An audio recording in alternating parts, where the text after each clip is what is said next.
today we have Micah Carroll, and he's a PhD student at UC Berkeley, advised by Professor Anka Dragan and Stuart Russell. And Micah graduated with a Bachelor in Statistics from Berkeley in 2019, and he has worked at Microsoft Research and at the Center of Human Compatible AI. His research interest lies in human AI system, in particular, measuring the effects of social media on users and improving techniques for human modeling and human AI collaboration. Fun fact, Micah comes from Livorno, which is a very chaotic and captivating city in Italy. I will give the stage to Micah.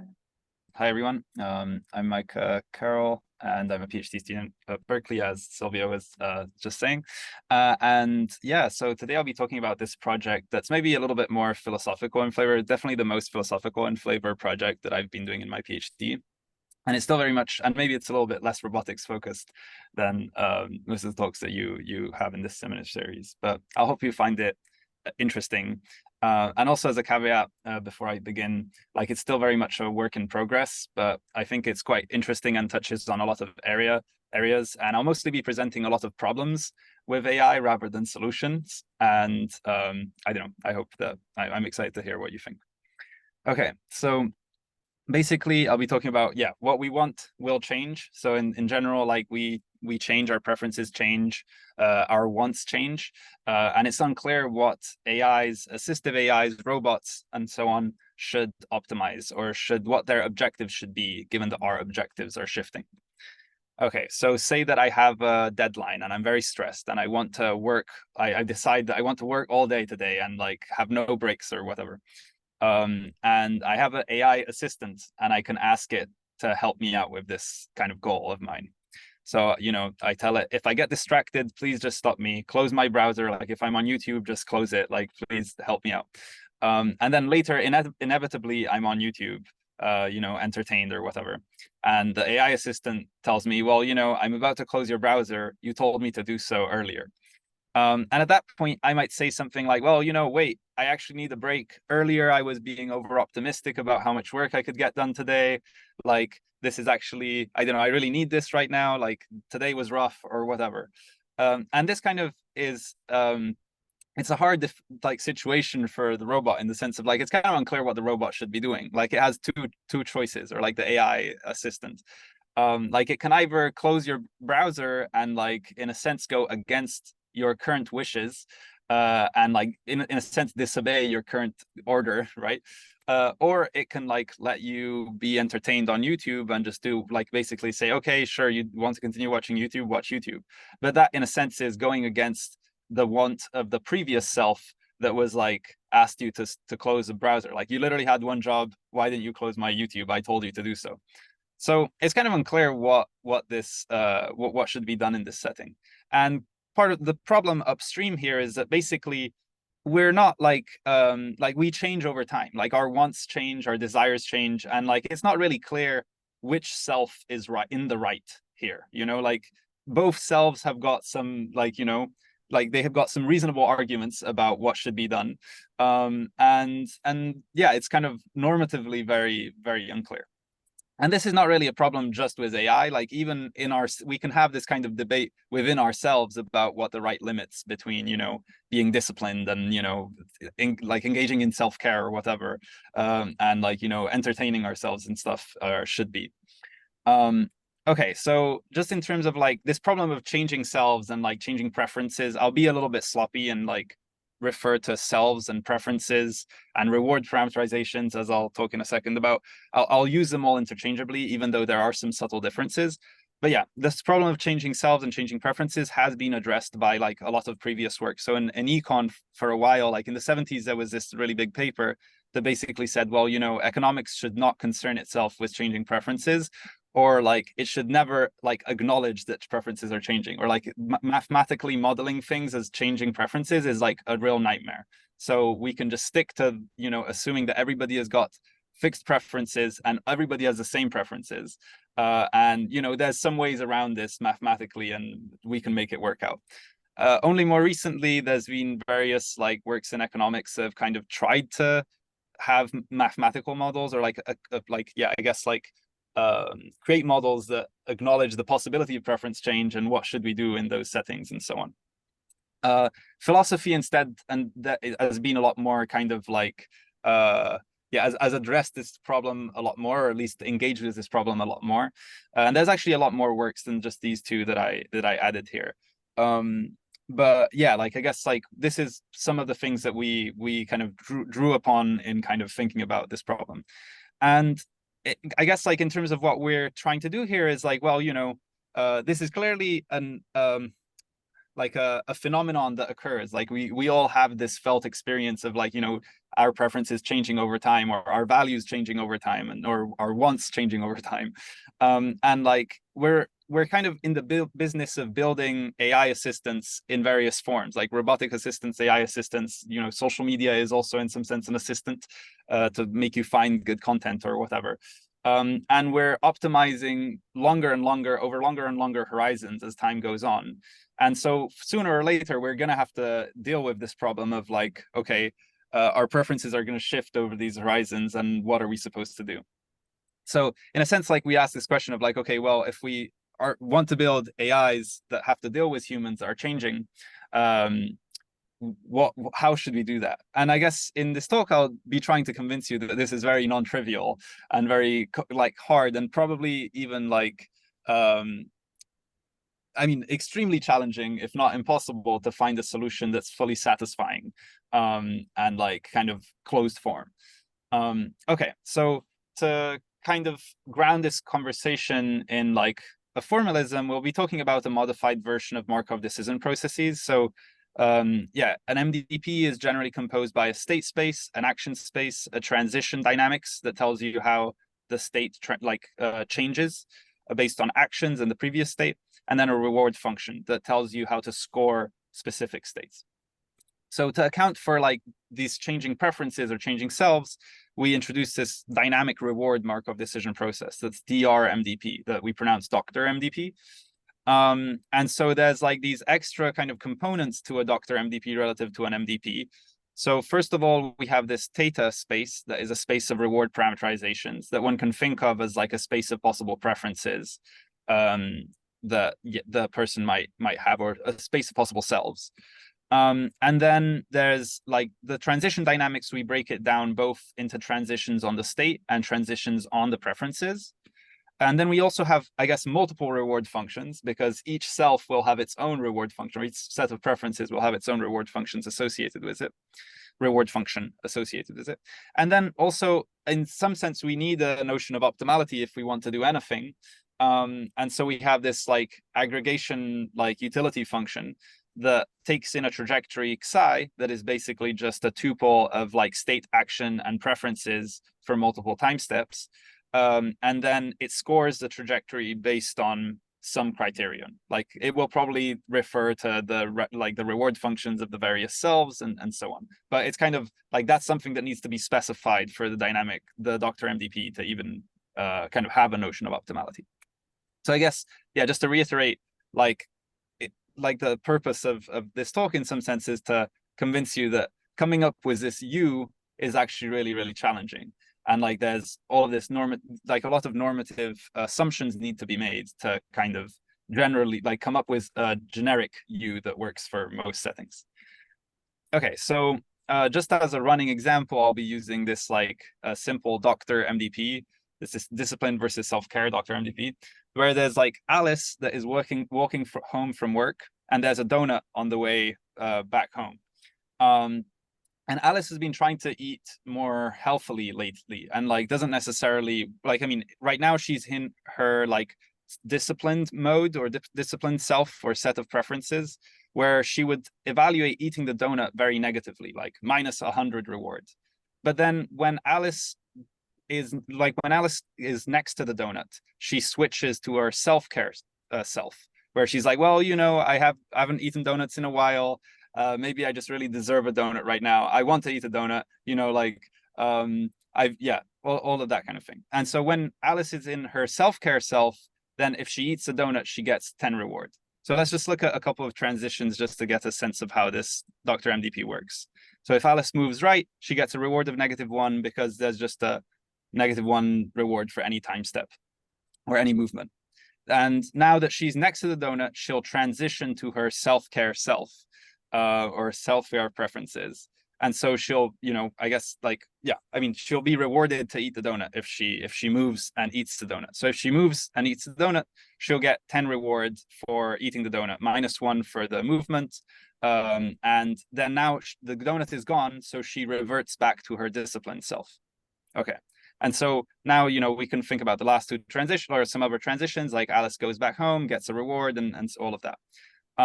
But I guess the idea here that I'm trying, the point of this a very initial example is that, we have a trajectory here where Alice is going through different kind of preference states.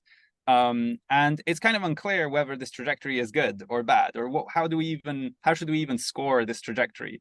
Like, Alice ended up eating the donut. Initially, she didn't want to eat the donut. The moment she ate the donut, she wanted to eat the donut, and she felt good eating the donut or whatever, right? So it's kind of like, okay, well, in some sense, we want to come up with this, scoring function that tells us, oh, this trajectory is good or this trajectory is bad. But it's kind of hard to do so because there's almost two vantage points from which you can look at this trajectory. Like, you can look at it from the point of view of the self-care Alice that was happy with what happened, and the disciplined Alice that was maybe less happy about what happened. And in general, this is kind of a stupid example, but there will often be a direct misalignment between the wants of a single person at different points of time. And it's kind of unclear how to normatively ground notions of optimality in these types of settings, like in generality, I guess. Yeah, so I guess maybe the first approach that comes to mind is, well, maybe you can just make up your mind and say, well, the disciplined Alice was right, or something like that. And maybe this is more obvious if you change the donut to be a cigarette. And Alice has been trying to quit smoking, and if she goes close to the cigarette, she'll want to smoke the cigarette or something. And we can call this maybe like a kind of a privileged preference approach. Also, I just saw something in the chat. Let's see. Oh no, this is from a previous message. But feel free to interrupt me and ask questions. I'm happy to take questions both during or after. But okay, sorry. So if you replace the donut with a cigarette, I think it feels more intuitively fine to just say, well, we can just set this notion of normativity by just grounding it in whatever the disciplined version of Alice says. So in this context, it would be okay, the reward function that corresponds to the disciplined Alice, let's evaluate the whole trajectory of state action pairs with respect to that vantage point. And, because this other self-care Alice that wants to smoke a cigarette or something is not really a worthwhile, we shouldn't assign much weight to that self. That's basically what we're saying implicitly, right? And the reason why that feels fine in this kind of setting is because we have all of these documented things that we understand about addiction and cognitive biases and myopia and wanting to smoke a cigarette even though it's bad for you in the long term or whatever. And so so it seems maybe easier to do this kind of judgment in this specific setting, but it's in a lot of cases it's not going to be as clear cut. And how do we settle on which self is right in those types of settings? So currently, the most common approach in in the field of artificial intelligence in general is just to act as if the problem doesn't exist. So most of the time that might be fine because maybe people's preferences or people's wants don't really change that much within the trajectory. But there's a lot of settings in which this is clearly does matter and we're ignoring it. So for example, in the context of social media or recommender systems, people are I guess interacting with content and they're giving judgments of whether they like things or they don't like things. And clearly, in the setting of recommender systems, people's preferences are changing pretty dramatically over time. And yeah, people's moods are influenced by the recommender and so on. There's a lot of things going on there. And basically the way that recommenders currently work is, well, they just say, well, if you want to cast them to a Dr. MDP, you would say, well, what is chosen as the objective is just to maximize the sum of engagements over time.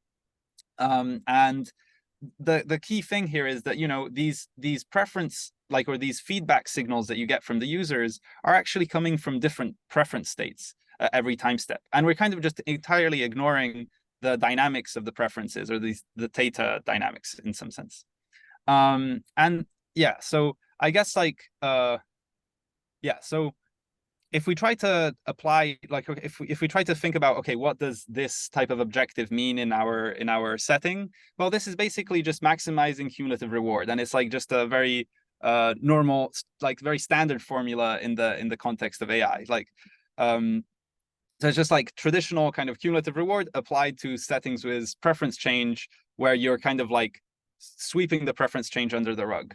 And this is what it looks like mathematically. You're evaluating each state action pair with the current preference. Okay, so this has actually some problems, and like I guess I'll be going a bit more in this deeper in this example to kind of like I don't know, try to show that. So okay, let's think about the first time step in this. Like, I'll show you a trajectory, and I'll show you like I don't know, I'll walk through a trajectory to basically delineate this point. So if you have Alice in this kind of discipline mode at the first time step, say she decides to go up. So she gets negative reward of 1, because that's just the negative reward of movement. And then in the second time step, she goes right. And again, she gets a negative reward. And then the third time step, Alice is still in the disciplined self, takes an action to go right. And then at this point, Alice switches to the self-care mode because she's next to the donut. And, you know, let's say that she goes down to eat the donut. So Alice goes down, eats the donut.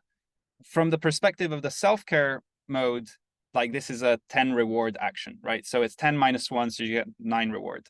And then Alice switches to the discipline mode again, and then gets a -1 reward for the next transition, and so on, and arrives home and gets a bonus for arriving home. So now she gets 100, like 100 minus 1 again. Okay, so from the perspective of cumulative reward maximization, like, if we have to score this trajectory, we would just sum all of these values and get a total reward of 104 or something. But again, like, we had this intuition that maybe this trajectory is not that good, or this type of trajectory in which the donut is eaten is not that good from the perspective of the disciplined Alice. But that perspective is totally lost, I guess, if you just try to maximize cumulative reward. So maybe what we're getting at here is that, you know, we should look at how this specific self of like the disciplined Alice would score all of these transitions of the trajectory from that vantage point in some sense.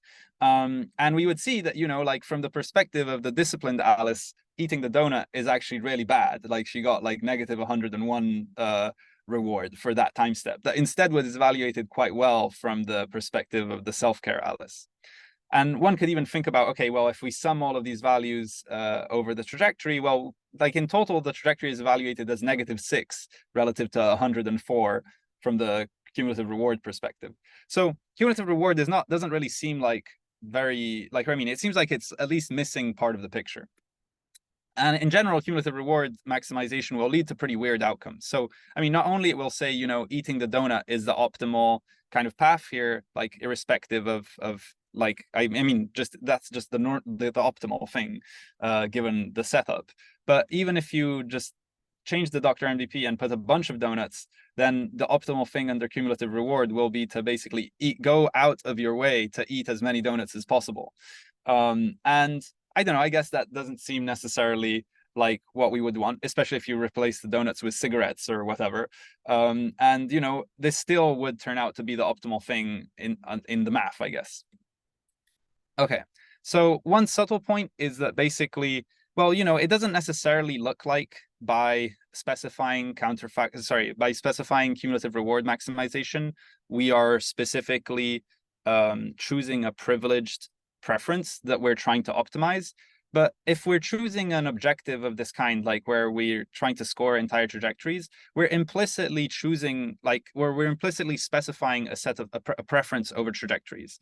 So we can use this utility function to basically generate an ordering over all possible trajectories. So in a sense, this utility function can be interpreted as optimizing a single preference that is specified by this utility function. So in a sense, no matter what, we're going to be choosing a privileged preference, but in some cases we do it implicitly, and in other cases, like in the cigarette example, we were doing it explicitly, and we were saying, oh, you know, the right point of view is a vantage point of the discipline self or whatever. So in some sense, like just based on this that I was just saying, like we must settle on some kind of privileged preferences, either implicitly or explicitly. And we might ask, well, okay, like both cumulative reward seems like it has problems. Set like explicitly like choosing a privileged preference seems pretty challenging. Are there any of the possible approaches that might generalize to like, you know, non-obvious kind of settings? And, you know, I guess like from some insights from philosophy, I guess, is that we should probably, or at least some philosophers have argued that we should probably consider what all the selves in the trajectories have to say and somehow aggregate that. And that's kind of like going back to our intuition that, you know, like even the disciplined self has a different perspective on this trajectory, and somehow we should consider that. And I guess, yeah, so if we try to bring that kind of thought process to its extreme, we can think about all the possible selves in the trajectory, how they would score the entire trajectory. And then we would have some kind of like aggregate scores for the trajectory according to each self. And then maybe we could treat it like, I mean, so this seems like, you know, yeah, maybe we could treat it like a voting problem. So we can try to aggregate these scores across the different selves. So there's this whole field of like social choice theory that is like, yeah, focused on how to aggregate the preferences across different people. So like, say I prefer this political party to that one, and you prefer whatever, like, and so on. And we want to try to figure out who should be the political party in power. Like basically it studies voting systems. And there's extensions to like cardinal settings where you have like actual numbers and welfare functions. And maybe we can apply just like some of the techniques from like social choice theory to this setting. And like, instead of aggregating preferences across individuals, we're aggregating preferences across selves. And, you know, we can do that. And like, we get some types of outcomes, like, I don't know, we could use the Rawlsian like approach or the average utilitarian approach. And we can even like, and in some sense, what this is doing is basically just defining this objective in different ways by using these social choice tools. And we can even optimize for like having the best outcome under this criterion of aggregation, or under either of these criterion of aggregation. And we get some trajectories out there like for our optimal that look something like this. For both of these, the optimal thing would be for Alice to just avoid the donut and like, you know, go home or something. But it doesn't seem like, again, like there just doesn't seem to be like I think even with these types of approaches, you could still come up with some weird examples where you would like have pretty bad outcomes. And like in some sense, we can imagine that, you know, eating the donut in some cases might actually be optimal. And yeah, so anyways, I guess like it doesn't really seem like a fully satisfying solution that would solve all the cases. So this just seems like a very hard problem, like this normative problem of choosing what the objective is. Okay. But even assuming that we settled on this kind of objective for the single agent case, our problems don't end there. And in fact, like there's like a lot of problems that like are made even worse when we introduce like AI to the picture. So due to the fact that we are changing and we can be changed, AI systems will often have incentives to influence humans in ways that are undesirable. So far, we've mostly been talking about this picture of like, okay, how to make normative choices with a single person. But then, okay, like what happens when we introduce the AI in the picture and like have an AI trying to help a person to achieve certain goals?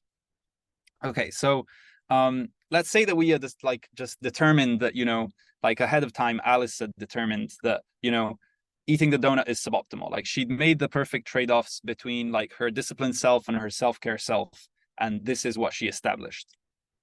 Well, one thing that is important here is that humans often don't even act optimally. So even though Alice might have established that ahead of time that she wouldn't want to eat the donut, even accounting for all the arguments of her self-care self, she might still want to have the donut in that moment, or like she would still ask for the donut or go and eat the donut.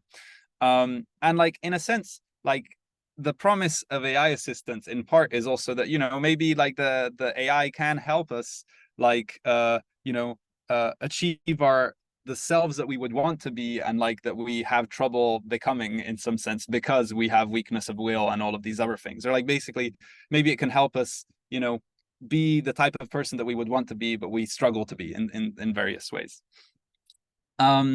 But I guess like the problem is that even if you just like optimize this type of objective of like, you know, eating the donut is suboptimal, like this will sometimes require disobeying the human or like doing various things that we don't necessarily think are like or feel like normatively kind of sketchy.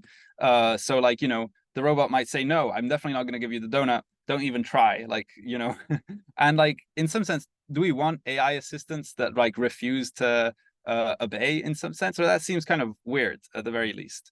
And you can have like, I don't know, and this ensures optimal behavior in some sense for the human, but like there's something weird about it. And like there's also a lot of other cases, like, you know, like the robot could, or like AI could trick the human and like, you know, move the donut away or something, and like, oh, I wonder what happened to the donut today. Well, I moved it to ensure optimal behavior. Or it could lie to the human to try to get it to avoid eating the donut. Like, okay, the donut shop is on fire today, avoid the area. And like, you know, now Alice like steers clear of it and like doesn't eat the donut.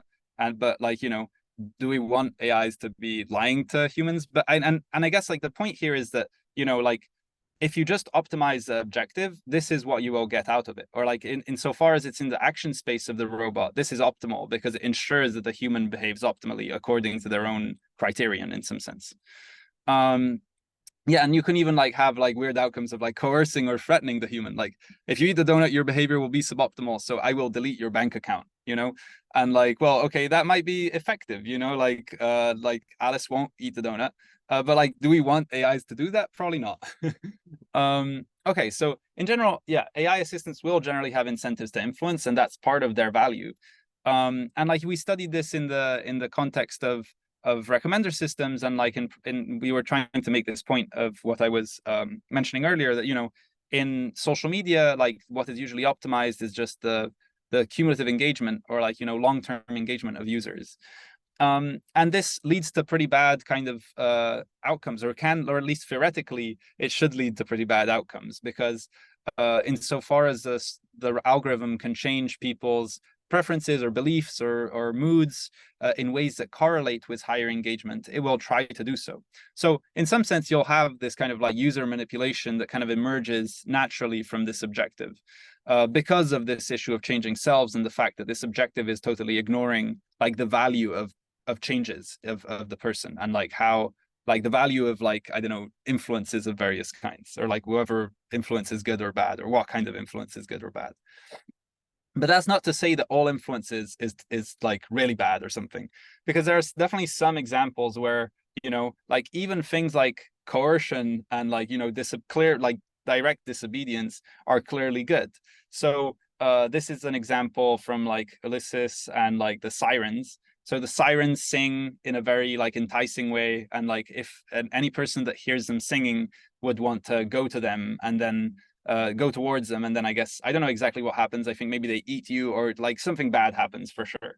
And so Ulysses asked his like shipmates to tie him to the mast before they encounter the sirens, and so he's literally like coerced. And one can imagine Ulysses saying to his shipmates, "Well, look, like in this moment, like, can you untie me? I want to go to the sirens," and they're just literally like ignoring him.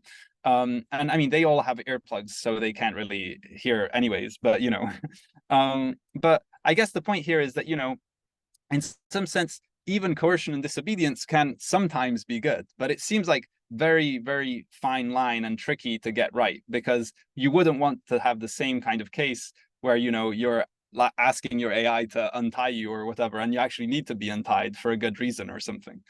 So I mean, there's all of these issues about, you know, like autonomy of our own evolution, of preferences, of moods, of and beliefs, and so on, and like, you know, consent and revocability of consent and so on, or corrigibility, and all of these things need to be figured out sooner or later, as we're building more and more powerful AI assistants that are capable of acting in the world in ways that are, you know, I guess multifaceted, are like very like large action spaces, and so on, and like are optimizing over longer horizons. Yeah.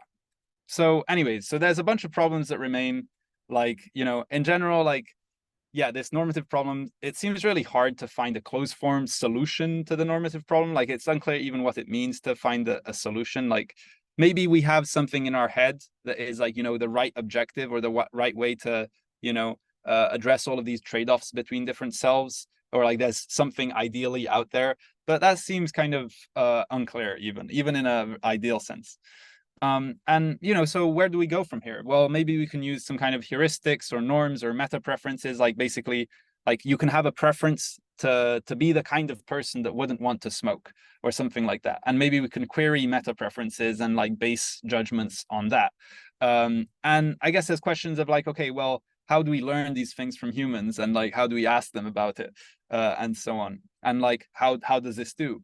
Like, in general, there definitely needs to be more work in terms of investigating the empirical properties of these different approaches.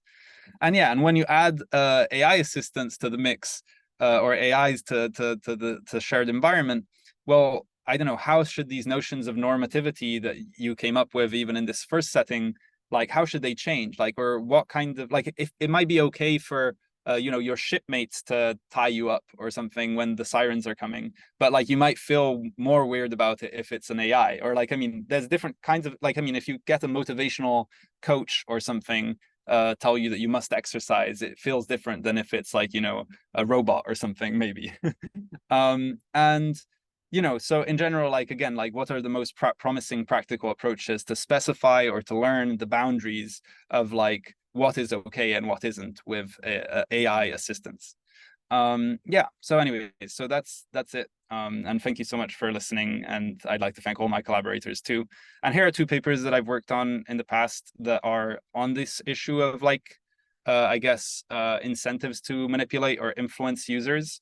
And yeah, hopefully this talk will also coalesce into a paper soon. So Micah, how do you think like this can be applied to traditional robotic problems? Do you think there's a possibility there? So if you're doing some manipulation task and there are some preferences with the human robot collaboration scenario, can you apply the same concepts there? Yeah, so that's interesting. So I think like in a lot of robotics right now, we might still be in a regime where, for the most part, one can ground things in like, a privileged theta perspective, or like it might be relatively easy to like make judgment calls of like, okay, if I'm scaring the person, that's bad or something, or like or I'm moving too. I guess like one thing that was coming to mind is like, in a human robot interaction, you can have like I guess like if the robot moves too fast, you might like, yeah, scare the person, or like induce for example, if the state. robot is carrying a knife or something, and they were doing like a cutting task or something together, maybe in that kind of setup, how would you model the is it possible to?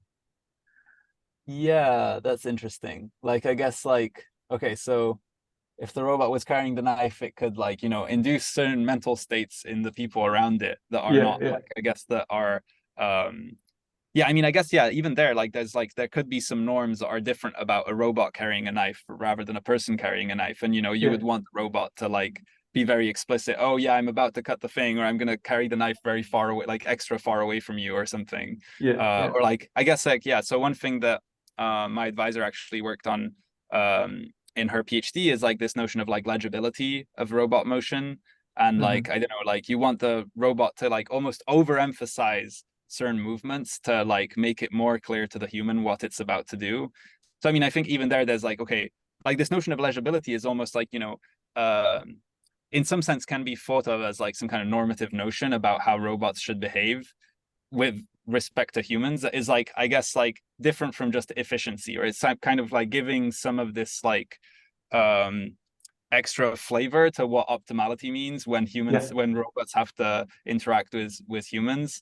And I think that can be seen as an example of like, I guess, a heuristic of some kind that like should shape how robots should interact with humans in a way that I guess in that case encourages good beliefs in the human. Like it's like, oh, in that case, it was like, oh, you should overemphasize moving towards object B versus A to show that you're going to move towards B.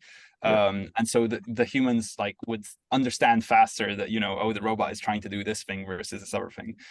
So I mean, I don't know. I think that's one example, but I think in general, yeah, this problem remains of like, okay, well, how do we learn these types of things? Or like, how do we know that people want legibility and not something else? And like how much legibility they want, and so on. Or like, are there ways to kind of do this?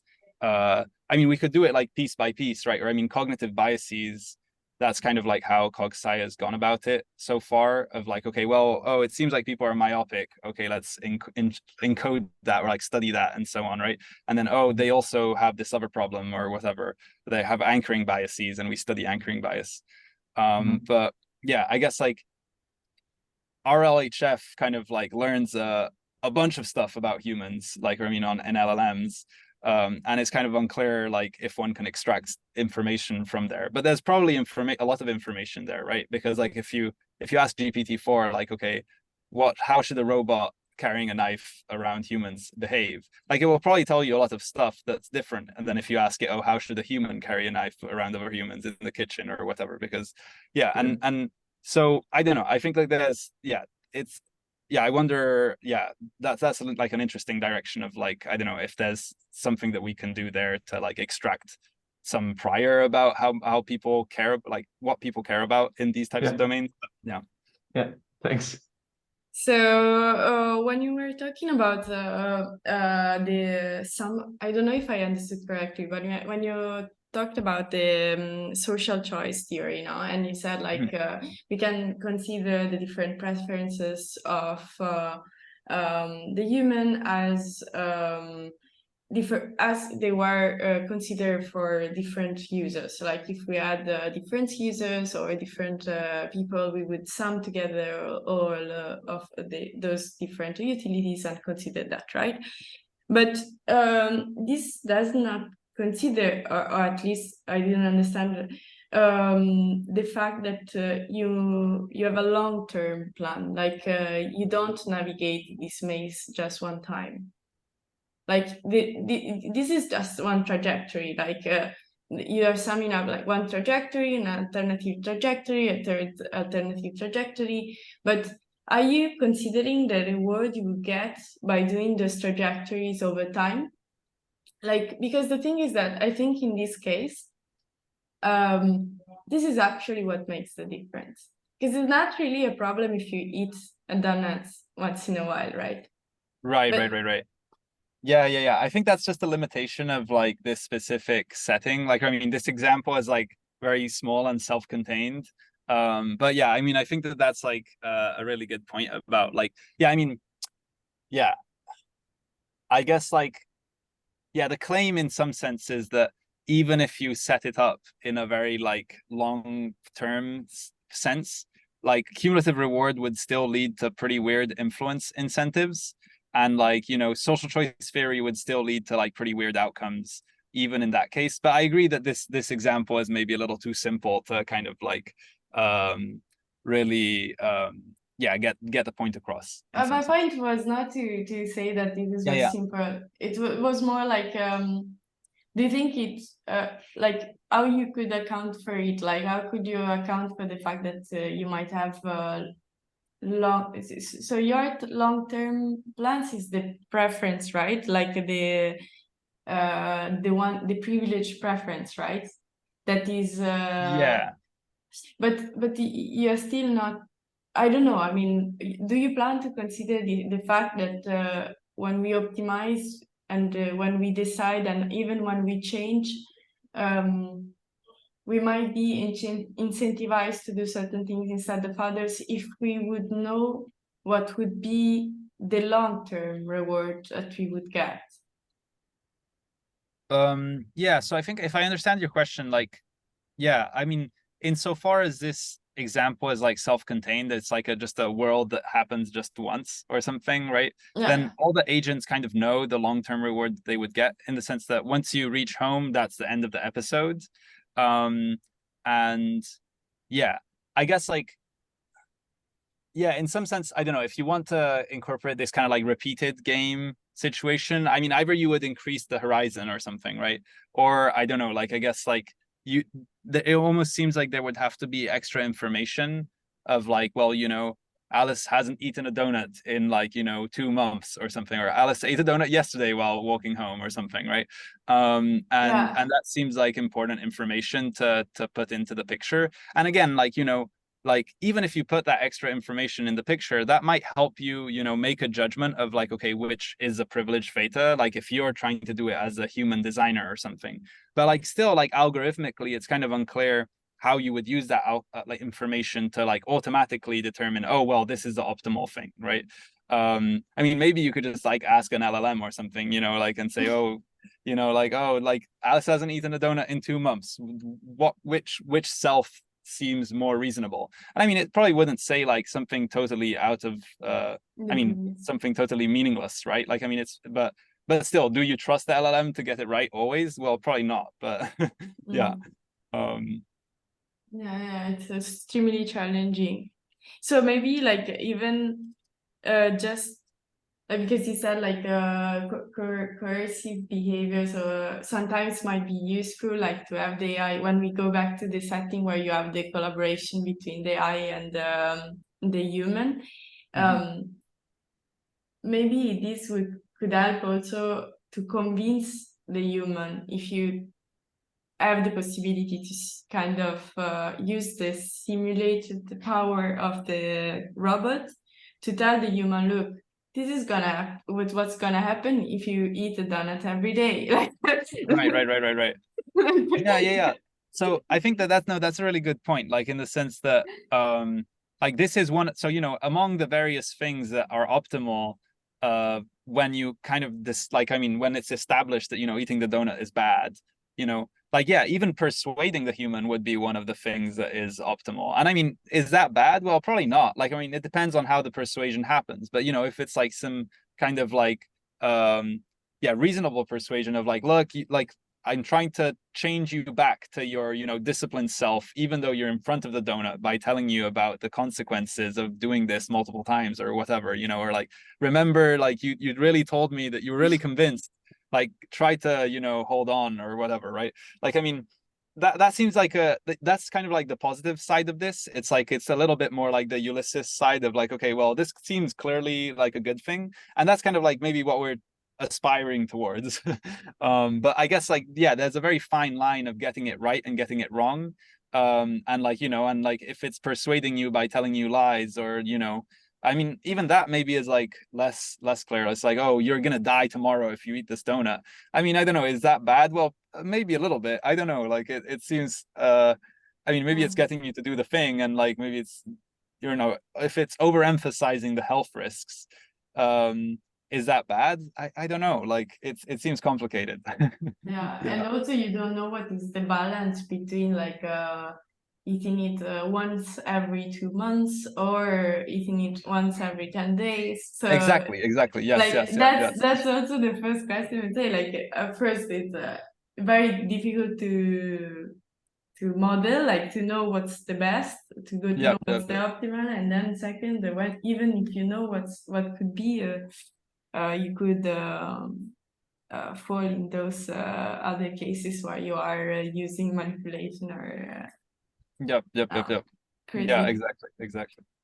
And the final goal, if you think like I mean, this is a more philosophical question. Like, if you think of your research in the long term, what would you like your research to contribute in practice? Like, what would be your added value to society due to this? Yeah, I mean, I guess like in some sense, there's a lot of questions that still need to be answered, but I guess like conditional on like, okay, like if we can demonstrate that this type of issue is like, happening, like, I mean, there's already some issues that emerge from like ignoring the changing selves problem. So I mean, we already kind of like are working towards doing that in the recommender system space. And like, recommenders like this already exist, and they already have these theoretical incentives to influence humans in bad ways. And like, you know, I guess like, yeah, there's one side of like demonstrating that or like making it clear what the issues are in practice. And then another like more practical kind of goal is like, okay, well, what do we do about it? Like, I mean, how do we address this issues? What kind of heuristics should we use? How do we learn like to not have these kind of bad influence incentives? Or I mean, can we develop a more general theory than just a bunch of heuristics to deal with this? And all of these seem kind of like, I don't know, yeah, like plausible directions, I guess, yeah. But also like with their challenges, I guess, yeah, pros and cons. So thanks a lot once again. Yeah, thank you so much.